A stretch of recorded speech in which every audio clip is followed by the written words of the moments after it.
This is the most powerful telescope in the world. Now, attached to this telescope is an infrared camera named Lucifer, which is really a kind of an odd name for a camera. Check this out, family. John Quigley, what's an astrologer? Oh, an astrologer is someone who plots the meaning of the map of the heavens that represents when a person or an idea or a country or a beginning is born. It's a map of the heavens for the time and place of birth. It's the planet of revolutions and a radical new direction for the Vatican. Astrology behind the scenes in the Roman Catholic Church. The astrology chart of its birth. Actually, there are at least 3 critical astrological charts involved with the birth of the modern church.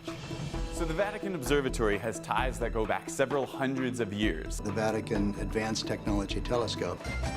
Inside the 2 domes perched atop the Papal Palace are the Vatican's telescopes. David Brown is a Jesuit priest and an astrophysicist. Now he is one of the stargazers for His Holiness. The observatory of Castel Gandolfo was dedicated by Pope Pius XI in 1935 and has been frequented regularly by the popes ever since. A photo of Pope John XXIII in the astrophysics laboratory. Pope Paul VI observed the moon as the first man set foot on it in July 1969. Modern telescopes were installed in the late 19th century. While the popes and the priests contemplated the heavens through the lens, the nuns charted them using photographic plates. Many of the researchers at the Specula Vaticana are Jesuit priests. Wait till you find out about the Vatican astronomer saying he's operating with Project Lucifer. Up on top of Mount Graham in Arizona, there's an observatory complex that consists of 3 very high-powered telescopes. One is the Vatican Advanced Technology Telescope. There's a radio telescope, and then there's one called the Large Binocular Telescope.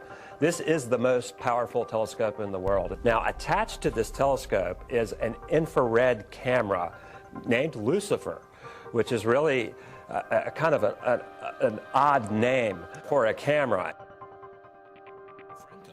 Catholic-run hospitals steal babies. In a lot of cases, nurses would secretly swap newborn babies with dead babies preserved in ice in order to fool the parents into thinking that the babies had suddenly died. It is estimated that as many as 300,000 babies had been stolen over the course of 5 decades. Surprisingly, Spain's Catholic Church continued the practice until 1987. The entire Catholic institution has been systematically covering up these cases all over the world in order to preserve their image. In February 2014, a report from UN's Geneva-based Committee on the Rights of the Child stated that the Holy See has consistently placed the preservation of the reputation of the Church and the protection of the perpetrators above children's best interests. But there's an even darker story to this. Dutch journalist Job Domen discovered the story of a young boy from a Catholic boarding school who in the 1950s was put into a psych ward ran by the church and forcibly castrated. At least 10 other similar cases of forced castration